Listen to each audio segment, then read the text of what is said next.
Jean-Philippe Rasmur, on dit que les Japonais vous empêchent de dormir. Qu'en est-il exactement? Non, ils m'empêchent de dormir quand ils téléphonent à 4 h du matin pour acheter mon entreprise. Sinon, je dors comme tout le monde, dans le pif. Je rappelle aux téléspectateurs que le PIF est le paysage industriel français. Exact. On dit que la société Sake Sono veut accroître son empire en vous rachetant votre affaire de genouillère. Qu'en est-il exactement? Ah, je vois que vous êtes très bien renseigné. Oui, c'est vrai, en effet, il voulait acheter un terre rotule. Mais j'ai soupçonne de loucher aussi sur ma société de dentier fluo pour le 3e âge, Ricana. Et pourquoi les dentiers fluo? Comment vous ne savez pas? Les gens du 3e âge sont des gens très gais, ils n'ont rien à faire. Alors ils pensent qu'à rire, à s'amuser. Ils voyagent en grappe, ils rêvent d'aller dans des boîtes de nuit. Mais comme disait Nietzsche et Michel Platini, tout n'explique pas tout et inversement. Alors aujourd'hui, comment est-ce que vous analysez la chute de Ricana? Ah, écoutez, monsieur, je vais vous dire, monsieur Ségala voulait relancer Ricano, n'est-ce pas, filiale de Ricana. Oui, alors on fait son dentier soi-même. Alors c'était du téléphone sans arrêt, on mettait les molaires devant, les dents en haut en bas, c'était infernal. Et alors il y a eu un comité de défense, Gencives de France, monsieur, Gencives de France, qui nous a fait beaucoup de mal, ça nous a beaucoup nui. Alors, pour relancer Ricana, qu'est-ce que j'ai fait, moi?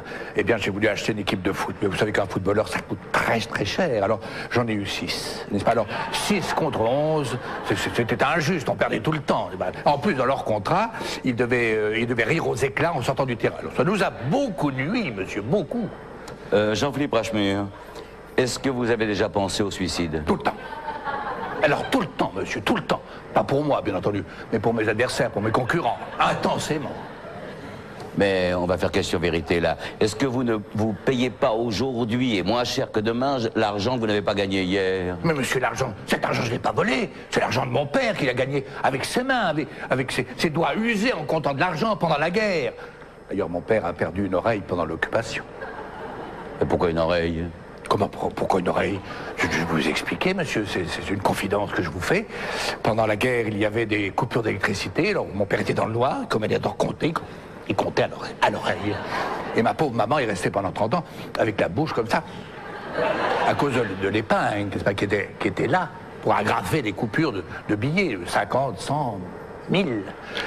Alors, elle a eu une grosse boule, là, enfin, l'a opérée, c'était pas grave, heureusement. Alors, pendant que mes parents se saignaient aux 4 veines, n'est-ce pas, je faisais le tour du monde, je continuais à apprendre l'espagnol, l'allemand, l'anglais, l'hébreu, monsieur, l'hébreu, le chinois, le japonais. Et qu'est-ce qui vous a fait échouer à l'ENA? Le français. Jean-Philippe Rasmur, à présent, quel est votre avenir aujourd'hui? Écoutez, je ne sais pas, j'hésite, mais je crois que je vais rentrer chez Nikex. Les préservatifs? Affirmatif. Oui, vous savez, vous connaissez le PDG de Nikex, Claude Glauque, c'est un copain de promo, c'est le seul patron joyeux du PIF. Il rentre chez lui très, très joyeux, parce que tant qu'on n'aura pas trouvé un vaccin définitif, il peut rentrer très content chez lui. Alors il dit à sa femme, chérie, j'ai reçu les statistiques, on peut partir à la Jamaïque.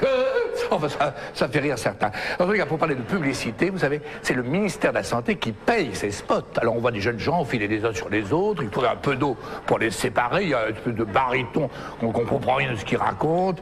Il dit, présentez-vous en préservant l'autre, sans autant vous préserver du plaisir qui vous est réservé. Alors personne n'écoute, tout le monde s'en fout, hein, il continue, et pendant ce temps-là, c'est le chien qui joue avec le préservatif. Et vous? Comment et moi? Et vous? Ah, moi, monsieur, je m'occupe de mes enfants. Oui, j'ai 2 enfants. 2 enfants que j'ai eus avec une Coréenne, vous savez, au moment des accords de Séoul. Et puis on leur a donné des prénoms allemands au moment où mes entrepôts ont été jumelés avec Lübeck. Alors il y a la petite Greta, et puis le petit Conrad. Conrad me donne beaucoup de soucis, il est fragile, il est angoissé. Peut-être qu'il est trop materné, il a 18 ans, et à 18 ans, on continue à l'appeler Concon. Mais, cher monsieur, croyez bien une chose, il sera mon successeur.